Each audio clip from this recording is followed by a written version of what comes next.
اعوذ باللہ من الشیطان الرجیم بسم اللہ الرحمن الرحیم۔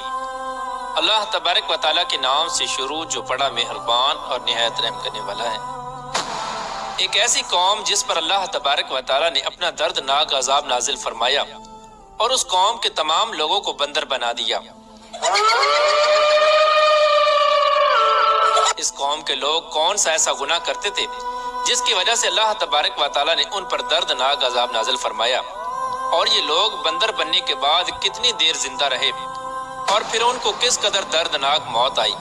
جب یہ لوگ بندر بن گئے تو یہ لوگ اپنے عزیز و اقارب کو دیکھ کر ان سے کیا کہتے تھے، اور کیا آج کے دور میں پائے جانے والے بندر اسی قوم کی نسل میں سے ہیں؟ ان تمام تر سوالات کے جوابات قرآن و حدیث کی روشنی میں آج کی اس ویڈیو میں ہم آپ کو بتائیں گے، لہٰذا آپ سے گزارش ہے کہ ہماری اس ویڈیو کو اینڈ تک ضرور دیکھیے گا۔ انسانوں کے بندر بننے کی ابتدا حضرت داؤد علیہ السلام کے دور سے ہوئی۔ اس واقعے کا پس منظر کچھ یوں ہے۔ حضرت داؤد علیہ السلام اور ان کی قوم سمندر کے کنارے ایلا نامی گاؤں میں رہتے تھے اور ان کی تعداد 70,000 کے قریب تھی۔ یہ قوم بڑی ہی خوشحال تھی اور اللہ تبارک و تعالیٰ کی فرما بردار قوم تھی۔ اس قوم کو اللہ تبارک و تعالیٰ نے بے شمار نعمتوں سے نوازا تھا۔ ہر طرف سرسبز و شاداب باغات اور ہر طرف ہریالی ہی ہریالی تھی، اور اللہ تبارک و تعالیٰ کی بے پناہ کرم نوازی تھی۔ یہ لوگ اپنی اس زندگی میں بہت ہی خوش تھے۔ حضرت داؤد علیہ السلام کی قوم چونکہ سمندر کے کنارے رہتی تھی تو اللہ تبارک و تعالیٰ کا ان پر یہ خاص کرم تھا کہ سمندر کے اس کنارے پر بے پناہ مچھلیاں آتی تھیں جن کا یہ لوگ کاروبار کرتے تھے اور بہت ہی خوشحالی والی زندگی گزارتے تھے۔ جب یہ قوم اللہ تبارک و تعالیٰ کی نعمتوں کی وجہ سے خوشحال ہو گئی تو اللہ تبارک و تعالیٰ کی نافرمانی پر اتر آئی اور طرح طرح کے گناہوں کے اندر مبتلا ہو گئی۔ اور پھر ایک دن اللہ تبارک و تعالیٰ نے اس قوم کا امتحان لینے کا ارادہ کیا اور حضرت داؤد علیہ السلام کو وحی بھیجی کہ اپنی قوم سے کہہ دیں کہ وہ سنیچر کے دن یعنی ہفتے والے دن مچھلی کا شکار کرنا بند کر دیں۔ اس طرح اللہ تبارک و تعالیٰ نے حضرت داؤد علیہ السلام کی قوم پر ہفتے والے دن مچھلیوں کا شکار حرام فرما دیا، اور پھر یہاں سے اس قوم کی بربادی شروع ہو گئی۔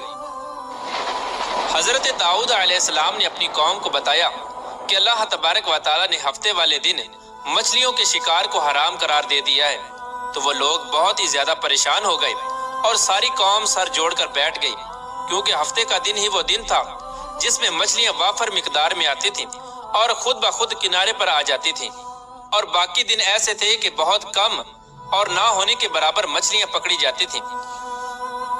اس قوم کا گزر بسر چونکہ مچھلیوں کے شکار پر تھا، اس وجہ سے اللہ تبارک و تعالیٰ کا یہ حکم سن کر یہ قوم پریشان ہو گئی۔ یہ نہیں جانتے تھے کہ اللہ تبارک و تعالیٰ کی طرف سے یہ ایک آزمائش ہے۔ پھر ایک دن شیطان نے ان کو وسوسہ ڈالا کہ سمندر سے نالیاں نکال کر خشکی میں بڑے بڑے حوض بنا لیے جائیں۔ جب ہفتے والے دن مچھلیاں آئیں گی تو وہ نالیوں سے ہو کر ان بڑے بڑے حوضوں میں آ جائیں گی، اور اس طرح پھر ان نالیوں کا منہ بند کر دیا جائے، اور پھر اگلے دن یعنی اتوار والے دن ان کو پکڑ لیا جائے۔ شیطان نے اس قوم کے لوگوں کو ورگلایا کہ اس طرح ہم ہفتے والے دن شکار سے بھی بچ جائیں گے اور مچھلیاں بھی ہاتھ آ جائیں گی اور وہ بھی پکڑی جائیں گی۔ بہت سے لوگوں کو یہ ہلا بازی اچھی لگی اور انہوں نے ایسا کرنا شروع کر دیا اور سمندر سے چھوٹی چھوٹی نالیاں نکال کر بڑے بڑے حوضوں میں ڈال دیں، جس کے ذریعے وافر مقدار میں مچھلیاں ان حوضوں میں داخل ہو جاتی۔ اس قوم کے بدبخت لوگوں کو شیطان کا یہ ہلا بہت پسند آیا، لیکن اس قوم نے یہ نہ سوچا کہ جب مچھلیاں سمندر سے حوض میں آ کر قید ہو گئی تو پھر مچھلیوں کا شکار ہی ہو گیا، اس لیے یہ شکار بھی ہفتے والے دن ہی قرار پایا جو اللہ تبارک و تعالیٰ نے حرام قرار دیا تھا۔